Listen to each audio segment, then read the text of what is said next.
Магадгүй би олж асуугүй юм бол юм байх юм бол та манай үзэгчдэд хандаад өөрийнхөө санаа бодлыг илэрхийлж болно.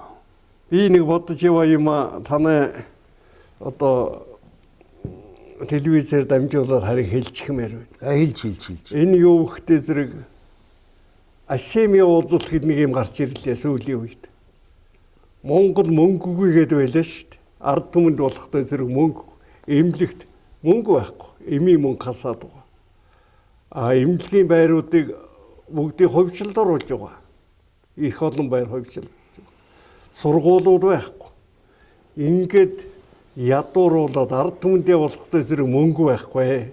Та нарын салин нэмэж чадахгүй. Одоо харин салингийн шин хасна гэж зарим газар хассан байгаад ингэж байтал Ашемийн уулзалт гэж нэг том юм гарч ирлээ. Хичнээн тэрвмаар одоо зарж байна тийм ээ. Энэ бол ёстой Монголыг дарамтлж явах хамгийн том дарамт. Өнөө гадаадаас ээлж авсан хэдэн ногоо мөнгө энүүнд өгч байна шүү дээ. За Ашем гэдэг юм чинь бол Ази Европын одоо холбоо шүү дээ тийм ээ. Энэ ямар учиртай одоо энүүнд яагаад ингэж манайхан шунхайраад гэв гинтгэн одоо элбэгдэрж яваад тэр нэг хуралд орж ирчихэд л ард түмэнтэйгээс ярьсангүй энэ хэвлэл мэдээллийнхэнтэйгээс уулзсангүй шууд л одоо Ашемийн уулзалт гэж зарлалаа шүү дээ. Энэ л буруу байхгүй юу? Энийг хойшлуулж болно. Хийхгүй байж болно. Энэ ядарсан ард түмнээ ядруулж ингээд оройтуулаад энийх олон улсын уулзалтыг өнөө жил хүлээж авах ёсгүй юм. Би бол энийг хатуу эсрэг үзэж байгаа. За надтай адилхан бодол санаатай улсууд бол олон. Энд юу ярьж өгнө өгөхтэй зэрэг энэний чинь тодорхой тайлбарлахгүй. Ард түмэндээ тодорхой хэлэхгүй байгаа шүү дээ. Ямар ач холбогдол юм. Ямар ач холбогдолтой юм гэхтэй зэрэг л гадаад харилцааны сайд ингэж байгаа юм. Эн чинь одоо эх орноо сурталчлах, олон түмэнд таниулах, дэлхийн нийтэд Монголыг одоо мэдүүлэх их өндөр ач холбогдолтой юм л гэж байгаа. Монголыг тэртээ тэргүй энэ улуус мэдж байгаа. Дэлхийн мэдж байгаа Монголыг. Энэ гуйлагшин ард түмэн болцоод овоо зөв замаар явж байсан одоо ингээд буцаад гуйлагшин болцсон. Дэлхийн одоо гуйлагчин орон одоо Дампуурдгийн даваан дээр байж байгаа орон гэдгийг бол энэ дэлхийн нийтээрээ мэдж байгаа. Энийг дахид таниулах хэрэг байхгүй. Тэгээд энд одоо нэг хоёр хон одоо зориг тавиад байгаа мэд нар нууц. Хуйлдааны журам. Нэгдүгээр эдгээр чинь энэ олон улсын байгууллагад нэр хүнд зөвхөн өөрсдөө нэр хүнд олж авахгүй тулд. За нэр хүнд олж авах чи яах юм хтэй зэрэг.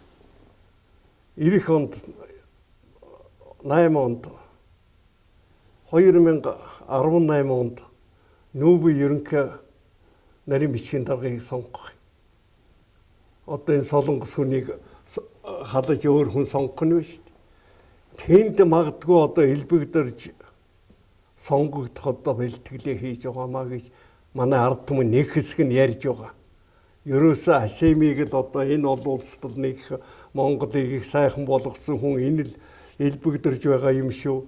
Энэ л сайхан бэлэг байгаа юм шүү гэж ингээд танилцуулаад тэгээд одоо нэгдүгээрт нь Нүүбий ерөнхий нарийн бичгийн даргын сентер рүү явж үйж болох юм а гэсэн нэг юм хардлага байгаа. Ард түмэн бид чинь хардах хэрэгтэй шүү дээ.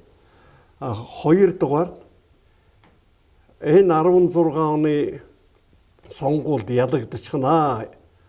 Ардчилсан намынхан одоо ийм тарж бутарсан дотроо үймсэн энэ ард түмний итгэлийг алдарсан энэ ардчилсан нам бол ялагчхан. За лавл одоо тэр төрийн эрх барьж галзуурдаг хөгөнгөр. Тэгхтээ зэрэг нэг хэсэг нь гадаад гарах гэдэг. Магадгүй нүүбэд одоо очиж гуйж болно. Нүүбийн харьяа байгууллагуудад орохыг бодно.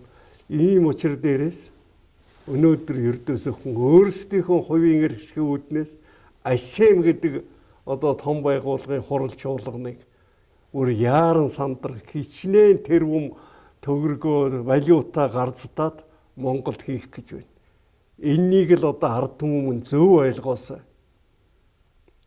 Энэ биднээс харамлсан энэ мөнгө энэ чинь бол одоо бидний нэрийг барьж, ард түмнийхээ нэрийг барьж, Чингисийнхээ нэрийг барьж олж ирсэн энэ мөнгөө ингээд битгий салхинд хийсгчгээч гэж л би одоо энэ ард түмэндээ энэ эрх баригчдад гуйж байгаа юм.